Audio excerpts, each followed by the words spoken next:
Hello friends, तो movie के start में हमें टेलर नेम के एक आदमी को दिखाया जाता है जो कि रेस्क्यू टीम का लीडर था। वो सबमरीन से कुछ लोगों की जान बचाने जा रहा था। टेलर और उसकी टीम वहां उनकी मदद कर रही होती है कि कोई बड़ी सी चीज उस सबमरीन के साथ आके टकराती है। टेलर जितने लोगों को बचा सकता था उन्हें दूसरी सबमरीन में शिफ्ट करके वहां से निकाल लेता है, क्योंकि अगर वो बाकी लोगों की मदद के लिए वहां रुकता तो सबके सब मारे जाते। और हम देखते हैं कि वो चीज तभी उस सबमरीन को तबाह कर देती है। फिर सीन शिफ्ट होता है और हम 5 साल के बाद एक रिसर्च सेंटर को देखते हैं जहां हम मॉरिस को देखते हैं जो कि एक बिलियनर है। वो अपनी दोस्त डॉक्टर जैंग और उसकी बेटी स्विन के साथ मिलकर एक मिशन को सुपरवाइज कर रहे थे। दरअसल वो पता लगाना चाहते थे कि समुद्र के सबसे नीचे आखिर क्या है। डॉक्टर जैंग मॉरिस को अपनी सारी टीम से मिलवाते हैं। इसके बाद हम सबमरीन पायलट लोरा को देखते हैं जो अपने 2 साइंटिस्ट साथियों के साथ 11,000 मीटर नीचे जा रहे थे। डॉक्टर जैंग मॉरिस को बताते हैं कि हम मरीना ट्रेंच को सबसे गहरी जगह मानते हैं और हो सकता है कि इसके नीचे एक नई दुनिया हो, और अगर ऐसा हुआ तो वो लोग इसे देखने वाले पहले इंसान होंगे। इधर लोरा अपनी सबमरीन में वहां पहुंच चुकी थी और यहाँ वो एक नई दुनिया को देखते हैं। जैसे मॉरिस और डॉक्टर जैंग देखकर चौंक जाते हैं और बहुत खुश हो जाते हैं। उन्हें वहां ऐसी चीजें नजर आती हैं जिन्हें उन्होंने कभी नहीं देखा था और वो आगे बढ़ने लगते हैं। तभी सबमरीन का अलार्म बजता है और वो देखते हैं कि इनकी सबमरीन की तरफ कोई चीज बहुत ही तेजी से बढ़ रही है। तभी वो चीज इनकी सबमरीन से टकराती है जिससे रिसर्च सेंटर से इनका कनेक्शन टूट जाता है। अब लोरा और वो 2 साइंटिस्ट 11,000 मीटर नीचे फंस चुके थे, जिसे डॉक्टर जैंग और उनकी पूरी टीम परेशान थी। डॉक्टर जैंग के पास ऐसा कोई नहीं था जो कि नीचे जाकर इनकी जान बचा सके। मैक उन्हें कहता है कि सिर्फ टेलर ही है जो 11,000 मीटर नीचे गया था। टेलर ने 5 साल पहले अपने कुछ लोगों को नीचे मरने के लिए छोड़ दिया था, जिसकी वजह से उसे जॉब से निकाल दिया गया था। उस पर किसी को भरोसा नहीं था, लेकिन डॉक्टर जैंग के पास इसके सिवा कोई रास्ता नहीं था। इसके बाद डॉक्टर जैंग और मैक टेलर से हेल्प के लिए थाईलैंड आ जाते हैं। टेलर पहले तो इनकी मदद करने से इनकार कर देता है, जिसके बाद मैक उसे एक रिकॉर्डिंग सुनाता है जिसमें वो लोरा की आवाज सुनते हैं। और यहाँ हमें इस बात का पता चलता है कि लोरा टेलर की एक्स वाइफ है। टेलर लोरा को बचाना चाहता था और वो समुद्र में जाने के लिए तैयार हो जाता है। फिर हम देखते हैं कि जैसे ही वो साइंटिस्ट अपनी सबमरीन की लाइट्स को ऑन करते हैं तो वो चीज फिर से उन पर अटैक कर देती है। अब स्विन उन्हें बचाने के लिए नीचे चली जाती है और जब डॉक्टर जैंग रिसर्च सेंटर में आते हैं तो उन्हें पता चलता है उनकी बेटी स्विन नीचे उनकी जान बचाने के लिए जा चुकी है। अब टेलर को रेस्क्यू के लिए एक सबमरीन दी जाती है। टेलर यहाँ स्विन की बेटी से मिलता है। जब टेलर उसे बाहर जाने के लिए कहता है तो वो उसे उसकी मदर को बचाने के लिए कहती है। इसके बाद टेलर अपनी सबमरीन में नीचे चला जाता है। मैक भी स्विन को वापस बुलाता है और उसे कहता है कि तुम वापस आ जाओ, हम टेलर को नीचे भेज रहे हैं। लेकिन स्विन उनकी बात नहीं मानती और लोरा की सबमरीन के पास चली जाती है। स्विन लोरा की सबमरीन को अपनी सबमरीन से अटैच करने ही वाली होती है कि तभी उसकी सबमरीन के साथ कोई चीज आकर टकरा जाती है और तभी स्विन देखती है कि एक बड़ा सा स्क्विड स्विन की सबमरीन को तोड़ने लगता है। अब स्विन ये देखकर डर जाती है। तभी एक बहुत बड़ी शार्क आकर उस स्क्विड को मार देती है। टेलर बताता है कि ये मेगलेटॉन है। टेलर स्विन को बताता है कि वो लाइट की तरफ अट्रैक्ट होती है, इसलिए वो सभी लाइट्स को बंद कर देते हैं। लेकिन इसी दौरान मेगलेटॉन स्विन की तरफ बढ़ने लगती है। तभी टेलर अपनी सबमरीन से लाइट्स को छोड़ता है जिससे मेगलेटॉन डाइवर्ट हो जाती है। टेलर स्विन से ऊपर जाने के लिए कहता है और स्विन वहां से चली जाती है। अब टेलर अपनी सबमरीन को लोरा की सबमरीन से अटैच कर देता है और लोरा को ऊपर खींच लेता है। तभी मेगलेटॉन टेलर की सबमरीन की तरफ आने लगती है। अब उन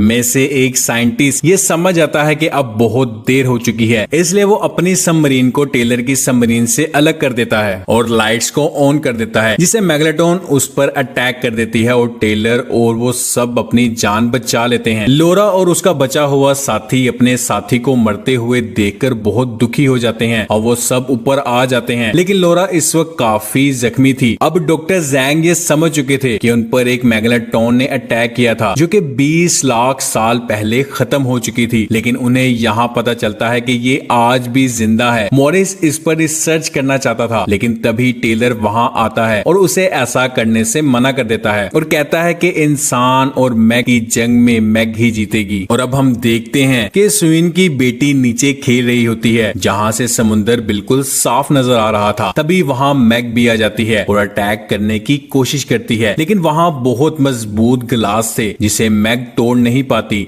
लेकिन वहाँ उसके दांत के निशान लग जाते हैं। जब सभी बच्ची की आवाज सुनकर नीचे आते हैं तो वहाँ एक छोटी शार्क आती है। सभी समझते हैं कि उस छोटी शार्क को देखकर ये बच्ची डर गई है, लेकिन तभी वहाँ मैग आ जाती है और उस छोटी शार्क को खा जाती है। अब इन्हें पता चलता है कि जब वो लोग मरीना ट्रेंच से ऊपर आए थे तो मैग भी उनके पीछे ऊपर आ गई थी। फिर उन्हें एक न्यूज मिलती है कि यहाँ से कुछ माइल दूर कुछ बोट्स पर अटैक हुआ है। जब ये लोग वहाँ जाकर देखते हैं तो मैग ने वहाँ 3 बोट्स पर अटैक किया था। डॉक्टर जैंग देखते हैं कि हमें जल्द ही कुछ करना होगा वरना ये और भी तबाही मचा सकती है, और ये लोग उसे जहर देने का सोचते हैं। लेकिन यहाँ सबसे बड़ी मुश्किल ये थी कि मैग किसी एक जगह पर नहीं रुकती, इसलिए टेलर कहता है कि क्यों ना उस पर ट्रैकर लगा दिया जाए, लेकिन वो कहते हैं कि ये खतरनाक काम करेगा कौन। तो इसलिए टेलर रेडी हो जाता है और वो एक ट्रैकर राइफल को लेकर पानी में मैग के पास चला जाता है। टेलर अपनी राइफल से मैग के फिन पर ट्रैकर लगा देता है। अब वो लोग टेलर को उसके साथ बंधी रस्सी से खींचते हैं जिससे हलचल होती है, और इस वजह से मैग टेलर का पीछा करने लगती है और उसे खाने की कोशिश करती है, लेकिन टेलर बिल्कुल सही वक्त पर अपनी बोट पर आ जाता है जिससे टेलर की जान बच जाती है। अब मैग को मारने के लिए सिर्फ उसमें जहर इंजेक्ट करना था, जिसके लिए सुइन को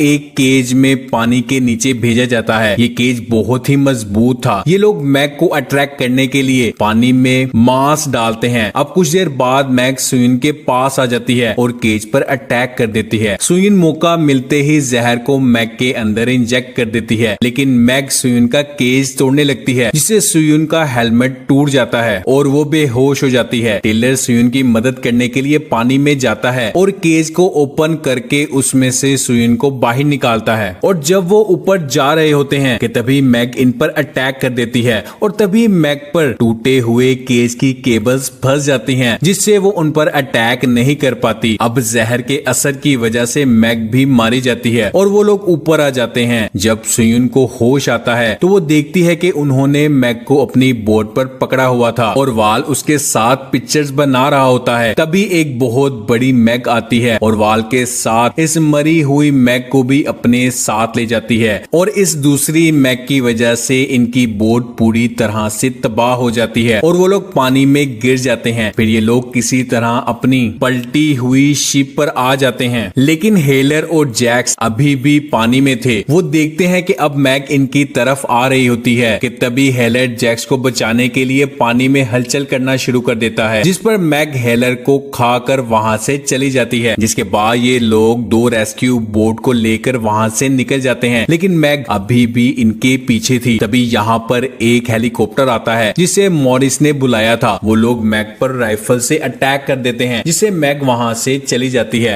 डॉक्टर जैंग को मैग के अटैक के वक्त काफी चोट आती है जिसकी वजह से अब उनकी मौत हो जाती है। अब ये सब फिर से उसी रिसर्च सेंटर पहुंच जाते हैं। अब मॉरिस उन्हें बताता है कि उसने मैग के बारे में चाइना की गवर्नमेंट को इन्फॉर्मेशन दे दी है और चाइनीज सोल्जर्स मैग को मारने के लिए आ रहे हैं, और वो उन्हें ये भी कहता है कि वो अपने इस रिसर्च सेंटर को बंद कर रहा है जब तक मैग मारी नहीं जाती। इसके बाद मॉरिस वहां से चला जाता है और यहाँ हमें पता चलता है कि उसने चाइना की गवर्नमेंट को इन्फॉर्मेशन नहीं दी क्योंकि वो खुद मैग को मारना चाहता था, और अब वो खुद मैग को मारने के लिए अपने कुछ साथियों के साथ जा रहा होता है। मॉरिस के साथी एक बड़ी मछली को मैग समझकर मार देते हैं। मॉरिस को लगता है कि अब मैग मर चुकी है। इस चीज को कंफर्म करने के लिए वो अपनी बोट को उस मछली के पास ले आता है और वहां जाकर उन्हें पता चलता है कि इन्होंने मैग को नहीं बल्कि एक वेल को मारा है। मॉरिस समझ आता है कि मैग बिल्कुल इनके नीचे है। वो अपनी बोट को वहां से जल्दी से ले जाने के लिए कहता है। उसके साथी जैसे ही बोट को चलाते हैं तो मॉरिस नीचे गिर जाता है और वो अपने साथियों से रुकने के लिए कहता है, लेकिन वो उसे वहीं छोड़कर निकल जाते हैं। तभी हम देखते हैं कि मैग वहां आती है और मॉरिस पर अटैक करके उसे मार देती है। इधर टेलर उसके साथियों को पता चल चुका था कि मॉरिस ने उसके साथ झूठ बोला था कि उसने चाइनीज गवर्नमेंट को मैग के बारे में इन्फॉर्म कर दिया है। टेलर कहता है कि अब उन्हें मैग को मारना होगा। टेलर जैक से मैग की लोकेशन पता करने का कहता है। इसके बाद वो सब मैग को मारने के लिए एक बहुत बड़ी बोट पर निकल पड़ते हैं। अब टेलर टेलर को मैग की लोकेशन का पता चल जाता है। मैग बीच की तरफ जा रही थी जहाँ पर बहुत सारे लोग थे। यहाँ बहुत सारे लोग पानी में एंजॉय कर रहे होते हैं। तभी वहाँ मैग आ जाती है और उन पर अटैक कर देती है, जिसमें काफी ज्यादा लोग मारे जाते हैं। लेकिन टेलर और उसके दोस्त भी यहाँ पर आ चुके थे। ये लोग मैग को डिस्ट्रैक्ट करने के लिए पानी में वेल का साउंड चलाते हैं, जिससे मैग साउंड की तरफ आने लगती है। जब मैग वहां आती है तो वो टेलर के ग्लाइडर का पीछा करने लगती है, जिसे टेलर के ग्लाइडर पर लगा रॉकेट लॉन्चर का बटन काम नहीं करता। टेलर मैग को अपने